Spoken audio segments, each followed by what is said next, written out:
Lauren. Welcome, Eddie Capparucci. This is your inaugural webinar with us. We're so excited to have you here, and I'm going to let you introduce yourself, and then we'll get started. So this is a rotating series, on Wednesday mornings, and this is Getting to the Other Side, helping couples navigate the road to recovery. That's the title of this particular edition. Eddie, take it away.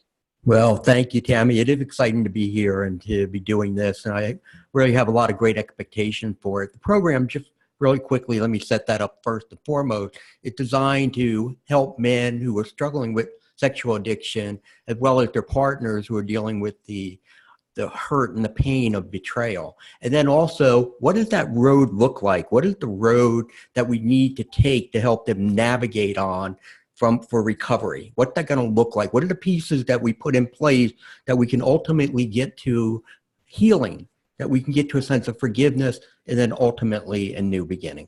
So, as Tammy said, I am Eddie Capparucci. I'm a licensed professional counselor here in Marietta, Georgia. My wife and I have a private practice. I've been doing this for about 10 years now. I specialize in the area of sexual addiction and pornography and have 2 certifications in that.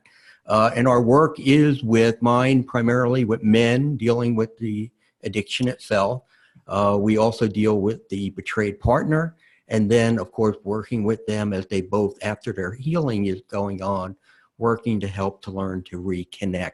I'm the clinical director of the National Decency Coalition, and basically what that is an organization, and our objective is to reduce the access of pornography, especially among minors.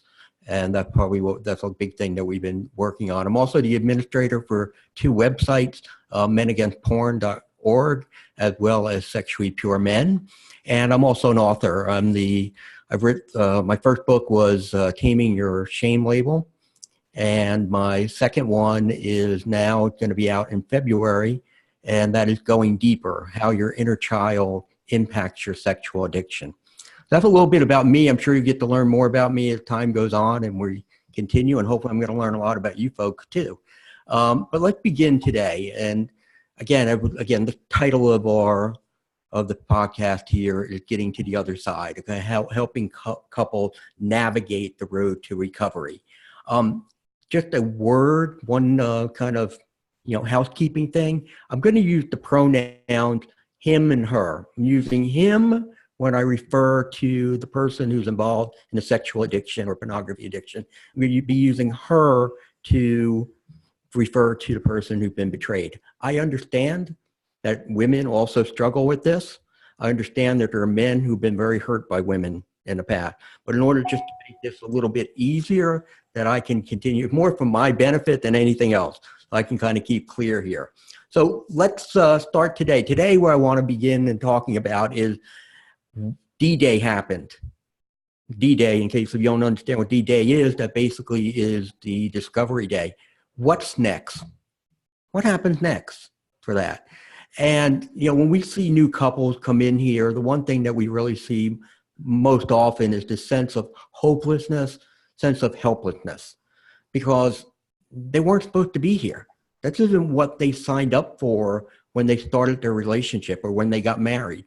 So what we need to do is be able to set and guide for them a plan, a roadmap, strategies that are going to help them get through and navigate around the potholes. Because there are going to be a lot of potholes along the way of recovery if you've been there yourself or you're just starting at this point in time. But basically what we want to do is be able to install hope that this couple can get to the other side, because there's no going back. We can't go back to where we were. That relationship is dead. It's gone. And for a woman to be able to say, yeah, I'll go back there, that doesn't work. Because that is full of deceit, it's full of manipulation, full of lies, and that is not the place. We have to go someplace new. But as we go down that pathway of new, we're going to just hit a lot of potholes along the way. The part of what I want to talk about today are expectations. Okay, what are the expectations? And starting off with hers. when she comes in here, she comes into the office. And basically, she has none. She has no expectations. She's numb. She's lost. She's scared. She doesn't want to be here. I hear that so often from women.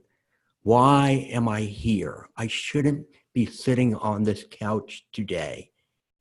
This is not my life. And she's right. It's not. Her world has been broken. Her world has been turned upside down. It's been crushed. She has now entered a new world. And what we need to be able to do is help her navigate in that new world to become able to come out on the other side. That is going to be something that will be different for her and be healthy for her, as well as hopefully her husband. So her expectations really are none at this point. So we need to be able to outline for her what expectations she should have. And the first one we need to put out there is one that she's already started, but she may not realize it, and that is the need to grieve. And grieving can really look like a lot of things, which really makes it even that more difficult for the woman at this time, because she's wondering, how is it that my emotions are just all over the place? I mean, one minute I'm just sad, the next minute I want to throw something at him, the next minute I want to run away. It's just everywhere, and that's what grieving is like. And there's the numbness, which they come in looking, feeling, which can come back later on also. The one thing about grieving, if you've done any research about that, you understand it's not linear. It moves around constantly for us. But you have the numbness, you have sadness. The sadness of the fact that what I had dreamed is no longer there. My dream has been shattered. There's confusion in the idea of, who is this guy? Where did this guy come from? This is not the guy I married. This isn't what I was expecting here. But there's also the confusion in just all the emotions that are going on in her head right now, and her trying to navigate around all of that. And frankly, just really struggles to do so. There's the idea of denial, wanting at time to just run away from this, bury my head in the sand. You know what? We can just move on. We'll just continue to advance along the way. And that doesn't really work well, and I'll talk about that in a moment. There's the controlling aspect of everything. Let me just take control. I will manage this. I will change you.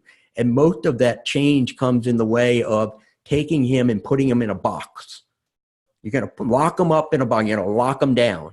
And I see that. I see women come in and they seem so proud because they're like, oh, look at his flip phone. They take away his smartphone. He's got a flip phone. That's what he's going to have from now on. He has no access to video games. He has no access to TV unless I'm there. I mean, there are some cases where lockdown is almost like where a guy is in prison. And while some of those things are definitely valid and they're needed and required, especially at the beginning of recovery for men, if you put him in a box and you keep him in that box, at some point, he's going to break out of that box, and it's not going to be pretty.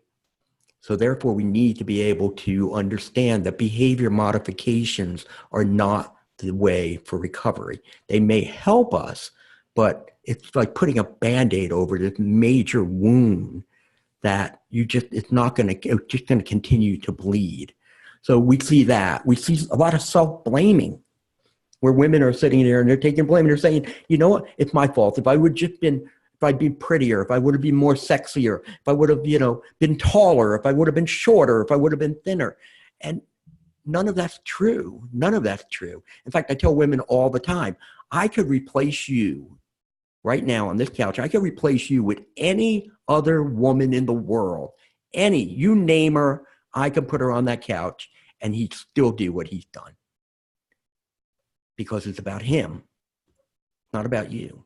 But they go through that because, again, they're looking for a rationale. They're looking for the reason, why has this happened to me? And you know what? It's hard to come up with that answer. It doesn't make any sense. And that's what they're saying. It doesn't make any sense. You know what? You are absolutely right. This doesn't make any sense. A sex addiction, a pornography addiction makes no sense. but we can help her later on, and we'll talk about this in shows later on, how to become more empathetic when we start to work with men to help them understand why do they do what they do. But at the moment, it just seems so chaotic and crazy for them. There's the feelings of detachment, you know, because what they're trying to do, they want to pull themselves away. It's really interesting, you know, as the process unfolds and you see couples, they may go out for a date night and, you know, the husband comes back and he reports everything was great and we're holding hands. And he goes, I felt like we were back to where we were again. No, mistake number one, because we can't go back. But that's what it feels like. And then all of a sudden, snap. She just starts unloading on me. And it's like, and he goes, I think she's getting better, but now she's not better. And it's like, well, you know what, guys? It's like she has this internal conflict going on within her. There's part of her that wants to embrace the man she thought she had.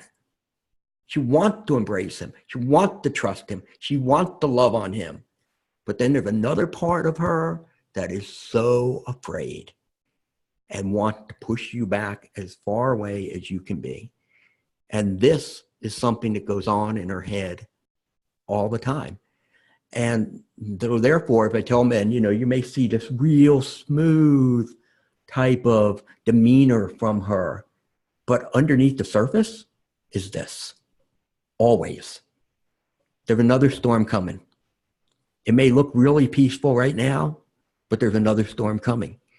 And you have to remember that as we move. And again, we'll talk a lot more about that too. The last thing is the idea of depression also that comes into this grieving process, that women will get depressed. We'll find out, you know, they spend more time very isolated. They don't want to deal with people. They want to be staying in bed.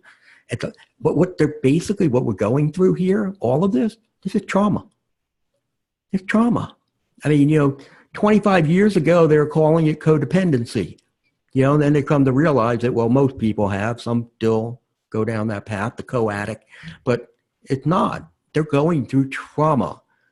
And therefore, they're going to need the time to be able to process that there.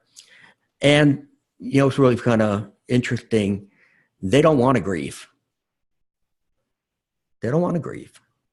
They don't want to feel that pain. So therefore, some women may actually suppress emotions during this time and actually say, I want to stay more numb. I'm going to focus on other things. I'm going to focus on my job. I'm going to focus on my kids. You know, I'm going to focus on cooking better meals. You know, I'm going to work out 9 hours a day. But they're not, all they're doing is they're kicking the can down the road. You're just kicking it down the road. And somewhere it's going to come out. And most likely it's going to come out in very passive, aggressive ways. It's going to come out with a sense of bitterness and resentment. And you're never going to heal because the underlying pain will not allow you to forgive. You may think you've forgiven, but you really haven't with that. Grieving is healing. You know, it's when you grieve, you desensitize the pain. You know, how do we deal with post-traumatic stress syndrome, which many women, those are the symptoms that they have. Well, you talk about it and you talk about it and you talk about it and you talk about it. And therefore, after a while, you start talking and it's like, you know what, this doesn't really sting me as much. It doesn't hurt as much. And that's what we're trying to do. So, you know, ladies, the one thing that I tell you is that, you know what, you have a barrel of rocks. You got a barrel of rocks. And you can throw those rocks. You can throw them at them, okay?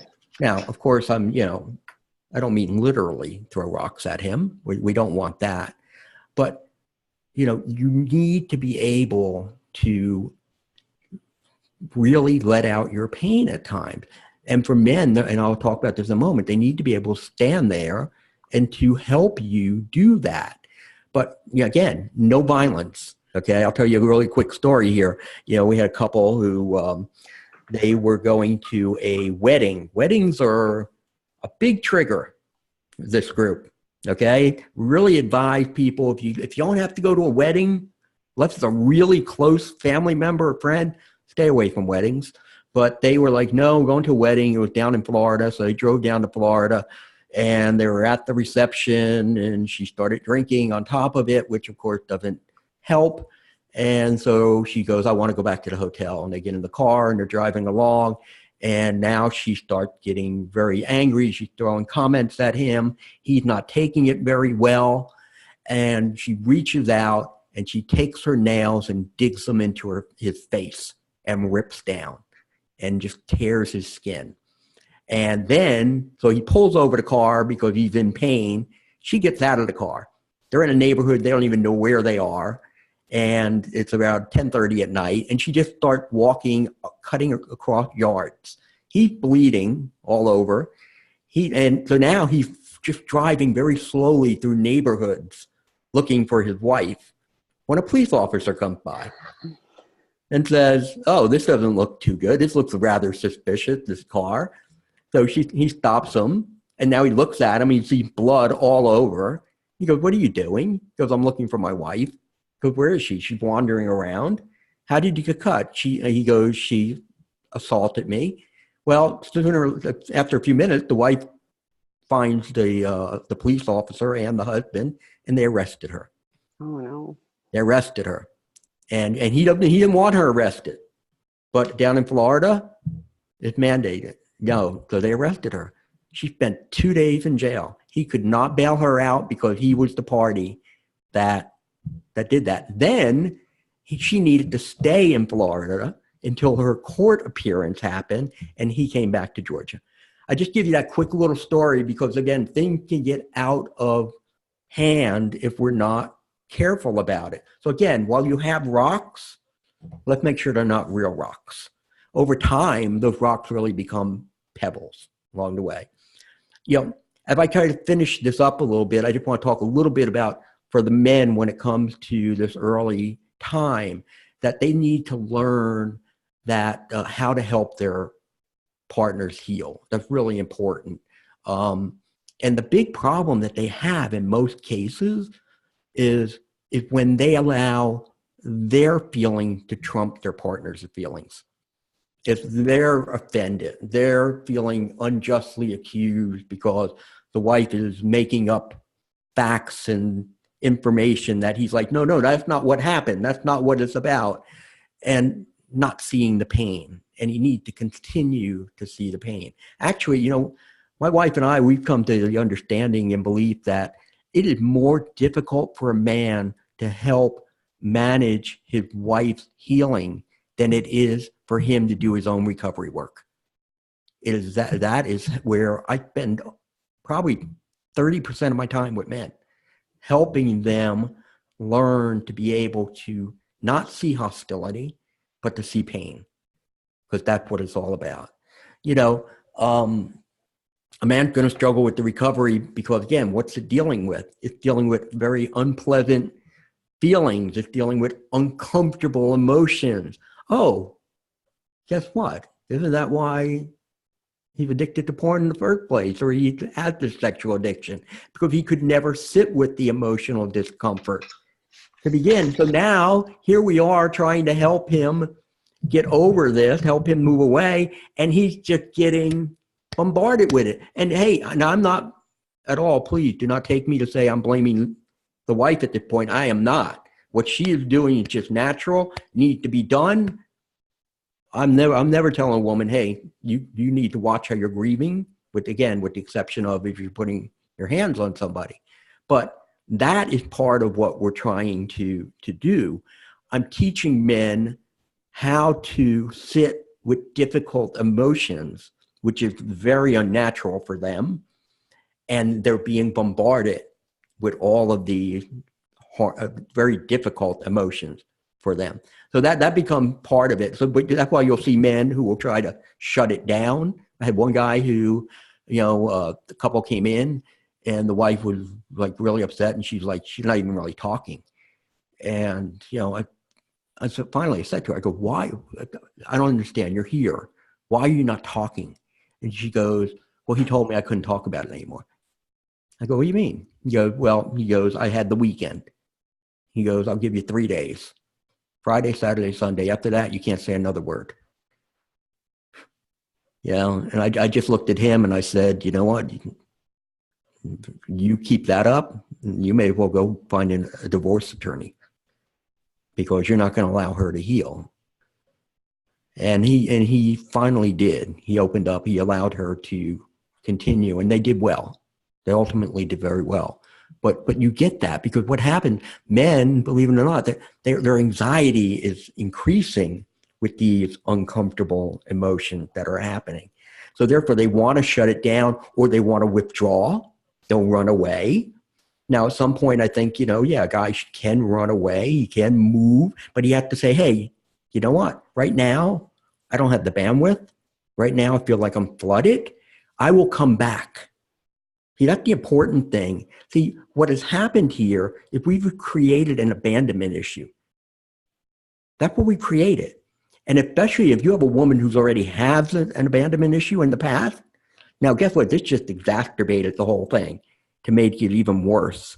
And that's why part of what we need to do in those cases is help women to separate the two traumas, and be able to, sometimes you're going to have to go back and process some of the old pain, but then we have to try to keep the new pain separate and deal with that in a different way. But for men, again, wanting to run away, it's just, I'll be back. Or they start to become very defensive. And the defensiveness does not do anything. Guys, I tell guys, you know what? You got two jobs. You have your recovery, but you also have to help her heal. And that job is just as important as your recovery is. And you can't just let that go. Last point I'm going to make here before we jump in and see if you guys have any questions and such is, I want to go back to an earlier point about you can't go back. And part of that not going back is because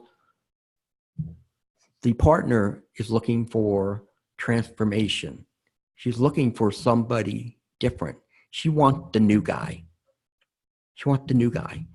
And that doesn't mean just in the area of, oh, you're no longer addicted to pornography, or you no longer have these, engaging in these sexual activities before. That's not just it. It also has to be, you are now completely transparent and honest with all things, that you now can emotionally connect and bond with me, that you are now outwardly focused and not inwardly focused.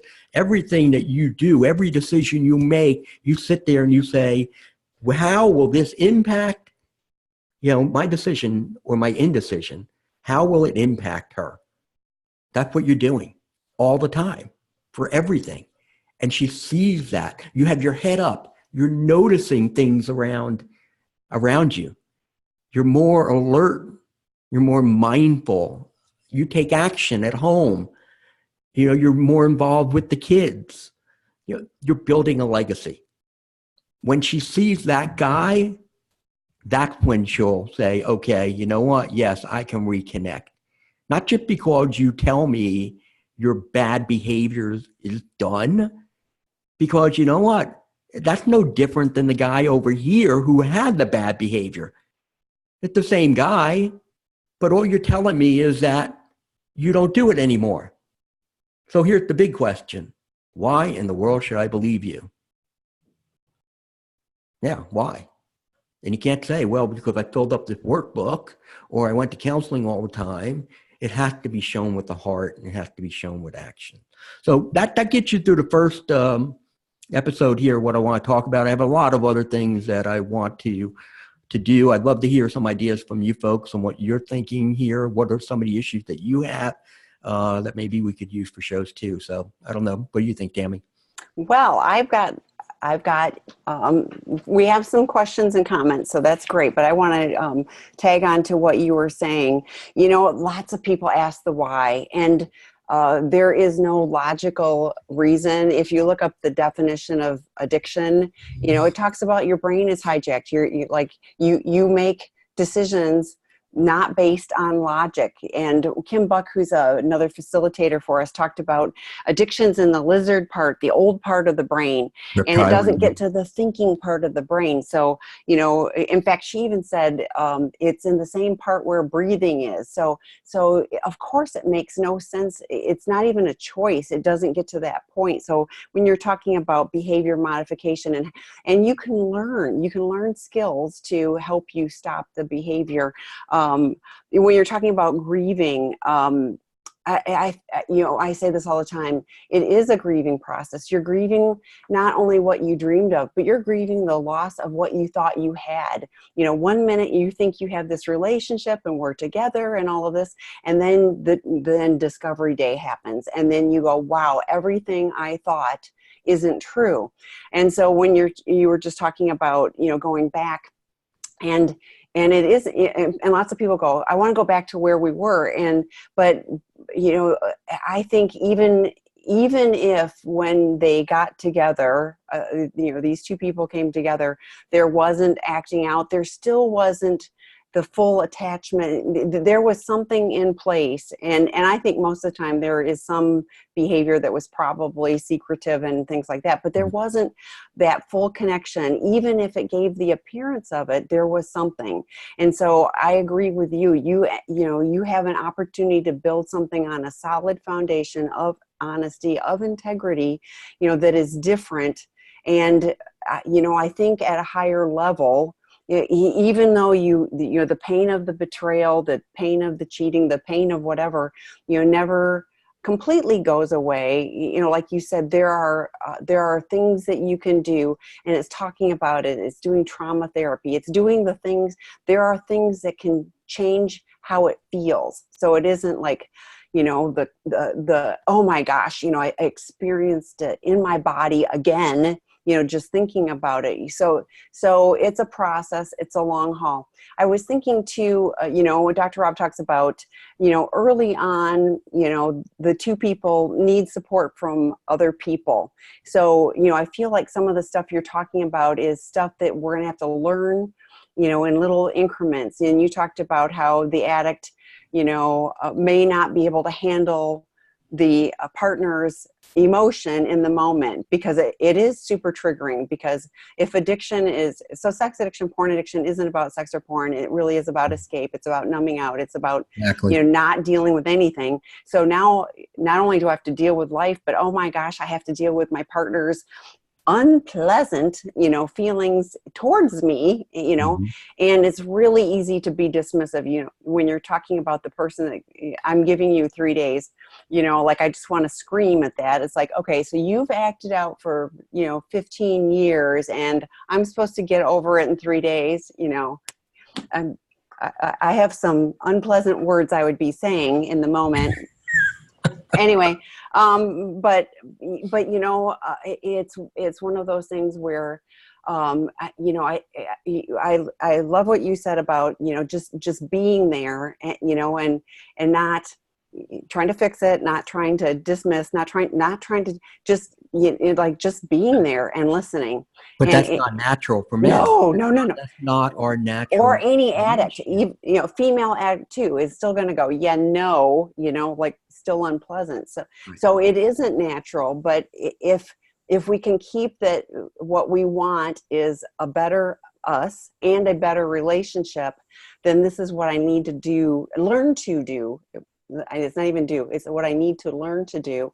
And you talked about potholes, and I'm going to fall in some potholes along the way, but if we keep working on having tools so that we can make progress, I believe, as humans, if the people that we're interacting with see us fall in the pothole, pick ourselves up, apologize, but not just go sorry, but are truly working towards being different, right. That can build the trust that we need to support the relationship, even though we're falling in potholes. So yeah, because nobody's going to get it right all the time. Because again, this is new behavior that we are trying to teach people. In fact, one of my clients came up with the term imperfect progress. Yes. And he's right. It's imperfect progress. Yeah. We're moving ahead, but we don't master it. Well, and we're human beings. So there's nothing in my life I do perfectly, Right. by my human nature, I just don't. So, Right. Thank goodness I don't struggle with perfectionism anymore. But it's one of those things where I have learned, to just go with, I'm doing the best I can. I am learning. I try not to make the same mistakes over and over and over again. And that sorry doesn't really cut it. It's, what do my actions show? Yes. And honestly, a lot of it is just showing up for people, Right. and But again, as I said, men struggle with that. I want to go back to a point that you made before about, when a woman starts to grieve the whole relationship and the fact of the matter that they realized they were never fully connected to begin with. It is interesting to watch that aha moment happen for both of them, because they start to realize, oh my gosh, you know what? No, we never really, the way you're describing emotional intimacy, that is not what we had. If I tell guys, you know what? You wouldn't know emotional intimacy if it hit you in the face. Because 9 out of 10 men who come in here, they have emotional IQ of about that big. And again, it's not their fault. It's that nobody taught them how to process their emotions, how to feel. They were taught how to survive, not how to live. well, and so the Seeking Integrity Los Angeles program is a program for men with sex addiction and intimacy disorders. I have joked, and in fact, I said this to Dr. Rob the other day. I said, I say there could be somebody out there that doesn't have an intimacy disorder. And he just started laughing. He goes, every client I've ever seen does. And he even said further than that, it isn't just sex addicts or porn addicts. Anybody with addiction Yes. struggles with intimacy. Again, drinking isn't about, oh gosh, that drink tastes so good, or gambling isn't about, well, I'm going to win all this money and, whatever. Mm-hmm. It's about the escape and the numbing out. Right. So it's about the effect, not, the action. And Right. so I do think, anybody who's struggled with addiction, has struggled with an intimacy disorder. And, what recovery teaches us is to let other people in, to attach in a healthy way, and to learn to be intimate, not just sexual, but to be intimate is to to be vulnerable and to be seen and to that's a dirty word. Yeah. But I'm gonna take a risk, and I'm gonna share this with you, and I'm gonna hope that you don't stomp on me. But these guys, especially when it comes to sexual addiction, and then even women for that, they think in a way they are being intimate, they are being connected, and how they're doing it physically. Mm-hmm. They're doing it physically because that's the only the way they know. But yet there's a desire that they don't even realize that they have for true emotional connection. It's there. They just need to understand that's what they're really searching, what they're gaping from is their emotional distress. And a lot of it has to do with the inability to emotionally connect. So, you're right. We are on a lot of what we do is more educational, in trying to give people, the insight that they need. For me, I tell folks, you know what, we're going to spend 80% of our time with you getting insight. What makes you do the things you do? Why are you hardwired the way you are? That I can get to the root and start to understand what are those core problems, the core issues that you're running away from. Guys don't like to do that. Addicts don't like to, male or female. Yeah, true. So we've got some questions. The first one is, hi, we're about a month into recovery and we're coming up on our 1-year wedding anniversary in a few days. We're both somewhat dreading it. Any advice for newly recovering couples making anniversaries bearable, enjoyable, a part of recovery? Yeah, that's a great question. And let me tell you, it's not just for the folks who are just going through the first year anniversary. It's for everybody coming to any anniversary. In fact, every milestone that happens, whether birthdays, holidays, whatever. I think there's several things that you want to look to do. And first and foremost, you need to make sure, and again, we are leaning more toward the person who's been betrayed. What do you have a comfort level for? Okay. And you may be at a point right now where you're saying, you know what, I can't do anything. I just can't. And that's okay. That's all right. You know what? There'll be other anniversaries down the road. With that being said, if she's saying, I don't want anything, then you know what? Do not get her anything. However, make sure that you're acknowledging it. Make sure you even in the middle of the day, perhaps ask and say, hey, any change of heart?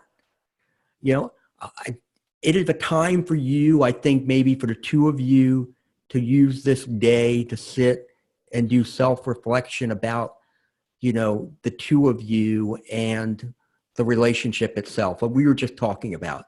Are we really emotionally bonded? Usually within a month, we're not even really going that deep into that kind of conversation yet.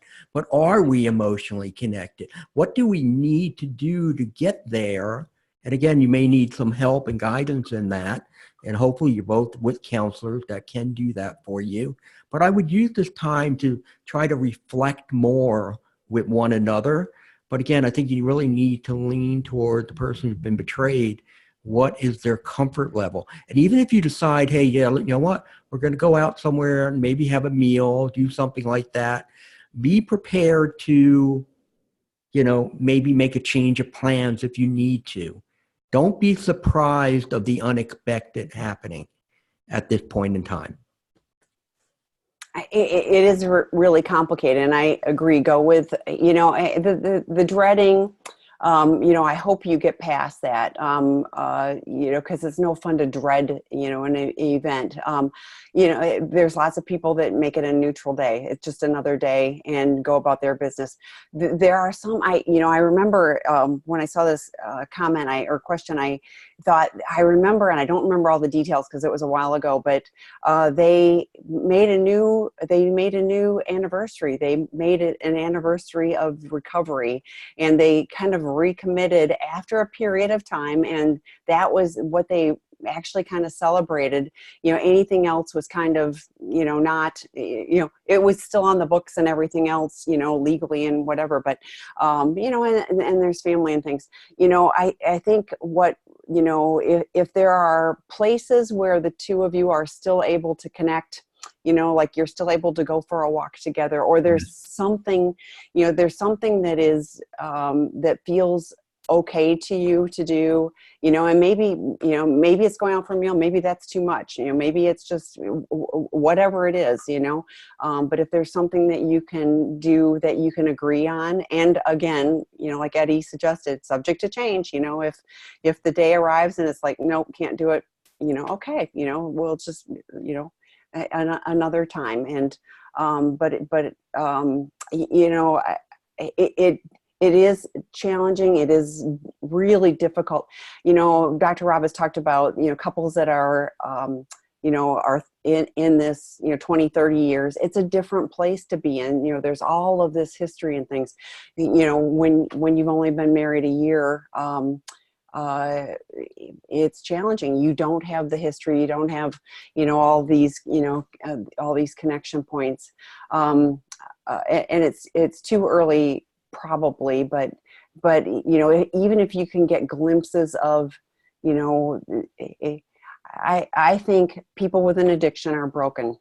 And if there's a way to look at that as this is a broken person, but there's still glimmers, if there's any dots that you can connect, you know, that this person still, you know, I still value it, you're still there. I mean, it's a month later, you're coming up on an anniversary and you're still there. So you know, there may be glimpses of this.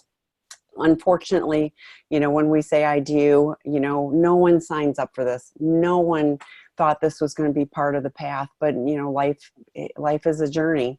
And, you know, I'm hopeful, you know, that the two of you are finding recovery, and that, you know, in another year, it'll be different for you, and, you know, and you will experience, I'll tell you, and, you know, you know, it's different for everybody, but, addiction, you know, came into my life at an early age, and I've been in recovery for a long time.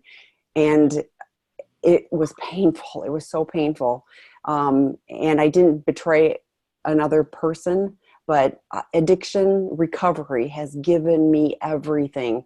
And, the other thing I think for the two of you is you are at a point, you're so early in your relationship that if you guys get this, you will have a foundation for a really honest, true relationship. So when you are 20 years married, you will go, gosh, that was really a huge rock in the road, but look what this has done. And we've been able to build this really strong base for the two of us to have an honest relationship and not get hit with something, further down the road. So I don't know if that was helpful, but, I really encourage you to do what feels true, for you. And to your point, even if they wanted to, maybe if they felt comfortable enough to spend some time saying, where do we want to be 6 months from now? Where do we want to be a year from now? Sit down and maybe put some of those things on on paper. But yeah, I mean, you just have to go with wherever the emotions are taking you on that particular day and not try to force anything. Yeah. But I wouldn't I want to have this all behind us, because that's unrealistic. So, but if it's like, I want to be, reconnected to you, I want to have some trust, and trust takes, a year, 18 months to rebuild. Dr. Rob wrote a great book, Out of the Doghouse. It's about rebuilding trust. Highly recommend, you take a look at that. But there's lots of resources, and continue to come back to the resources on sexandrelationshiphealing.com, because there's podcasts, there's in fact, and I say this one all the time, but the podcast by Dr. Stan Tatkin called We Do, it's about, the two of us together are better than us individually, as long as we're in a healthy relationship. So, take a listen to that one. That might be something to listen to. So the next is more of a comment referring to a woman's emotions versus how we appear in the world. Someone told me to be a swan, gliding gracefully on the water, but under the water, the swan's little legs are going and moving and balancing, but no one sees what's under the water. I've heard that about a duck. So I like the swan. That's a more elegant visual. But yeah, I've thought of myself as a duck. I'm like trying to do this, and underneath I'm just paddling away. So that's a great word picture to talk about what I was saying before, the smoothness, but underneath, that's a great word picture, because that's what's happening. But like I said, the men, they see the swan, and they get so optimistic, and they're so encouraged, and they're thinking, oh, maybe this is all behind us. Maybe we're going down the right path. And then all of a sudden it becomes that ugly duckling at the moment because of what's going on, and they're like crashing. The guys crash, saying, I don't get it. And that's why I always go back to them. Hey, you know what? There's another storm coming. Appreciates, bring in those good moments, but I also challenge men too. This is a little bizarre, but if they're seeing those, that swan for a period of maybe 4 or 5 days, a week, I encourage them to go and say, hey, you know what? How are you doing? You've been in a great mood, and I don't want to destroy your great mood, but I really want to know what's going on underneath the surface. I call that walking into the fire, because you never know what's going to happen when you do it. But I think what it does, it delivers a very strong message to the woman saying, oh, you care enough that you will sit here with me in my pain. And I think that's very important. John Taylor's webinar earlier this week, he talked about doing the check-in, and I think I thought that was a great thing to have set up, and just being, I'm just going to listen to you, whatever, but creating that space where it's, I really want to know, not just I'm fine, Yes. I think that's important for and that's beyond just an intimate relationship, partnership or whatever. I mean, it can be, with kids or other one, anybody that you really want to have in close proximity. It's a helpful thing.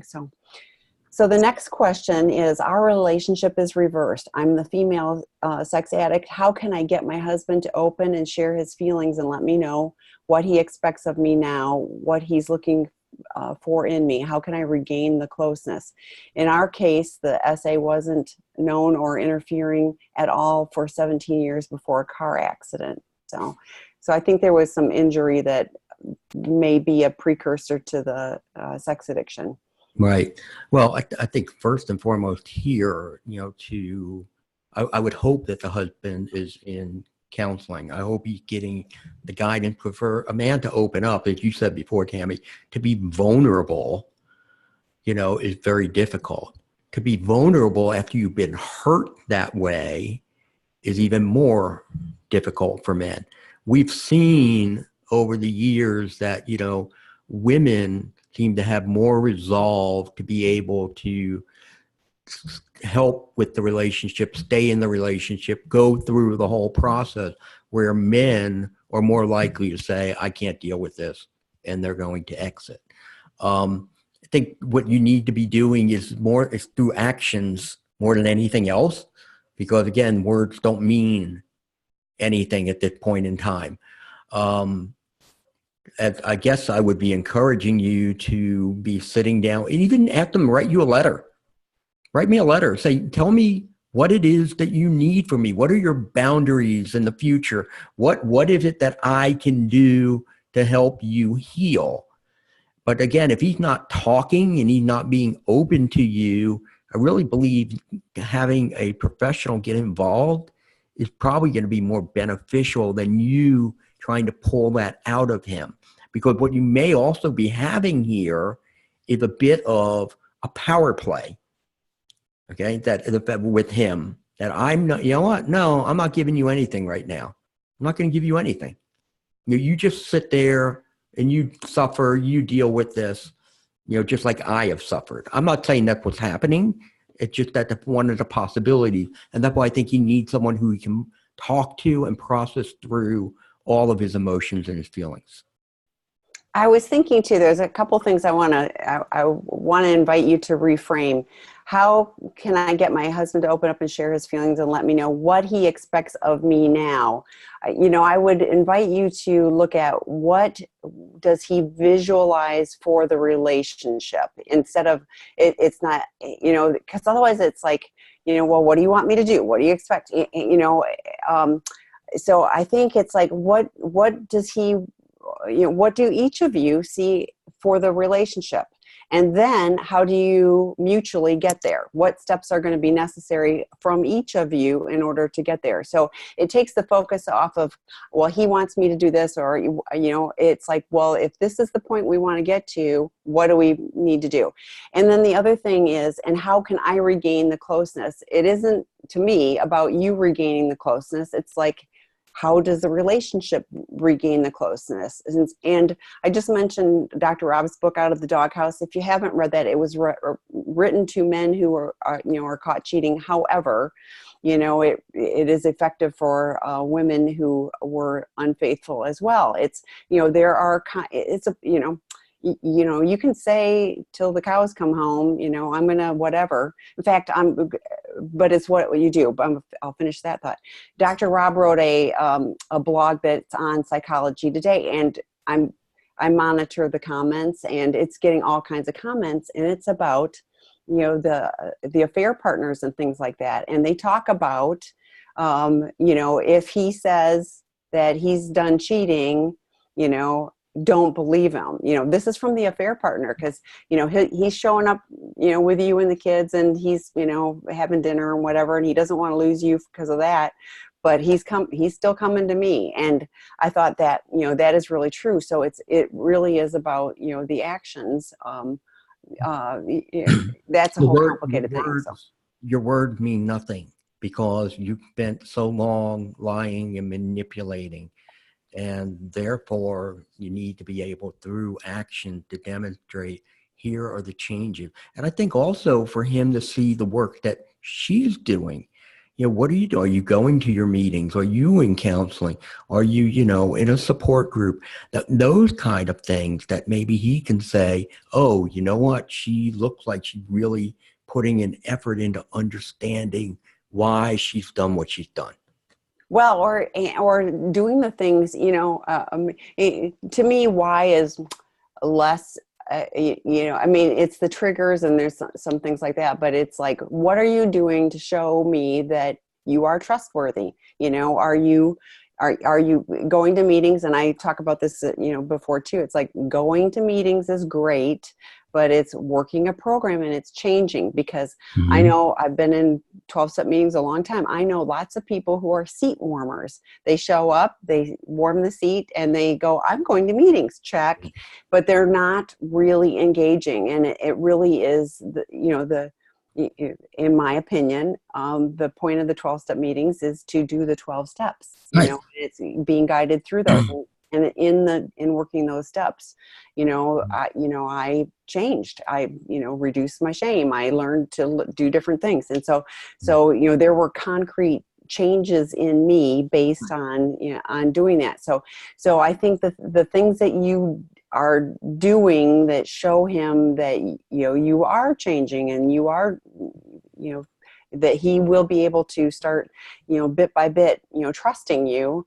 That will be good for the relationship. But I would invite you to look at, and I'd have the discussion. What, maybe it's, each make a list. This is what I see for our relationship, 6 months from now, a year from now, 2 years from now.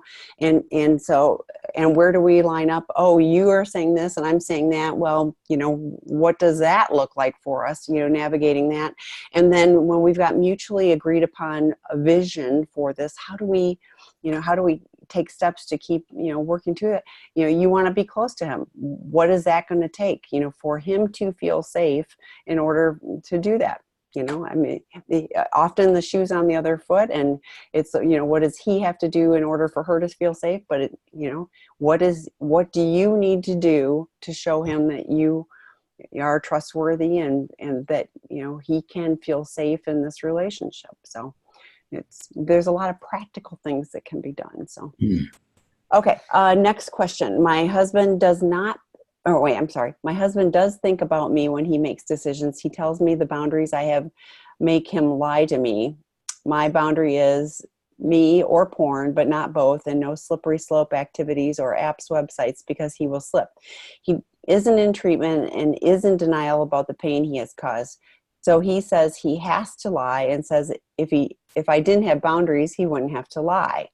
So, LOL. So I'm sorry, that the last part of that, did you say that he's in denial, that is he in treatment? He's not in treatment and is in denial about the pain he has caused. So he says that he has to lie because she set up boundaries. Because if he could just do whatever he wanted to do, then he wouldn't have to lie about it. But because she has boundaries on it, that you're acting out, it's me or acting out. Therefore, Right. It's her fault that she has boundaries, and therefore he has to lie. So Oh, that's the emotional problem manipulation, I guess, right? well, yeah, Is that what we're talking about? he's an active addiction. That's, Yes, that's the absolutely. That's problem. exactly what that is. Yeah. And he has not made any headway whatsoever. And therefore, then you're going to need to, at some point, say, oh, I guess I have to enforce my boundaries. That's what boundaries are for. I mean, they're not just idle threats, because that's not how they work. If someone is not doing what they need to do, to what Tammy was saying, what I was mentioning before, taking the action that's going to be bringing about very clear changes, a transformation of the heart, then you have a couple of decisions. One could be, well, I'm just going to keep doing what we've been doing, which is fine. You could do that. Or you can say, okay, I have my boundary, and I now need to implement that. But, other than that, there's not a whole lot of other options that you have in those kind of circumstances. You have a guy who won't own what he's done. And what's more, it's really devastating. It's so painful to understand these guys will not own the pain that he's caused. That just, it just hurts so much. For me, I can only imagine what it must be for you in that regard. But that's why I think at some point you're going to say, all right, you know what? Nothing's going on here. You're not doing it. So I do need to put up my boundary. Yeah, and you know, and you said will not, and some of them cannot. And, you know, I mean, I really am firmly in the camp of there are, you know, the 12 steps says there are people that are constitutionally incapable of being honest with themselves, and you Hmm. know, and there are such unfortunates, and I, you know, I think that that is sometimes, I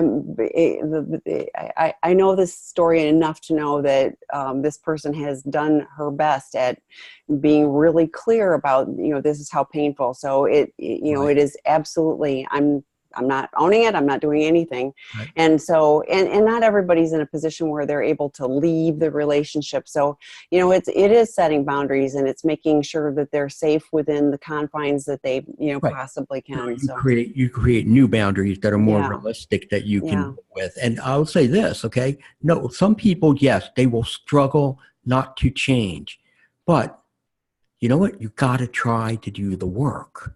You can't make that conclusion that, oh, I just I'm not going to be able to change until you've made the attempt to see if you can go in and understand the rationale for why you're so stuck here in this point. yeah. Well, but you know, there are people that like this. You know, it's your fault. You have a boundary, so therefore I have to lie. You know, there's no, you know, I mean, that's just But crazy what is insane. that? That's But what? immature. That's immaturity. That's a person who never emotionally matured. Yeah, That's but that's part of addiction. what that's about. That's addiction. Yes, Yeah, yeah, absolutely. yeah, yeah. So I mean that you know what, I quote the ASAM definition of addiction all the time, and it Yeah. is, you know, it is absolutely stuff that anybody in their not crazy mind looks at and goes, that makes no sense. But you know, to an addict, it's like, well, you know, of course I have to lie. Your boundary is making me have to lie, Right. and it also deflects. It's not my fault. You set the boundary. You know, if you didn't set the boundary, there wouldn't be a problem, you know, versus, oh my gosh, my porn addiction is causing you pain. I am so sorry. And I'm Mhm. going to take responsibility. I think, you know, going back to what Kim Buck said about, you know, it's like breathing. It's like, you know, the defending the ability to act out with the addiction at all costs to myself and everyone else, Yeah. you know, Yeah. that, you know, that's, and it's sad because, you know, like my experience, I've been around a lot of addicts, is my experience with addicts is, you know, we have a lot of good qualities and we have a lot of good stuff, Mhm. and it gets lost because we're lost and broken. Yes. So Right. you know, so how sad that, you know, her husband is choosing porn versus a connection with, you know, a loving human being, Mhm. that has, you know, that has stuck around, you Right. know, But so he doesn't know how to do it. yeah, exactly. And I am sure that, like, if he even could take a glimmer into that, it's terrifying. It's Yeah. terrifying. So, Absolutely. well, we're out of time. So I want to thank you, Eddie, for a great inaugural webinar. And thank you, participants, for showing up and asking questions. We invite you to come back. So next week, Troy Love will be with us. And just watch the schedule. We'll have different hosts, you know, for the different Wednesdays. So we are grateful you're here. And come back again next week.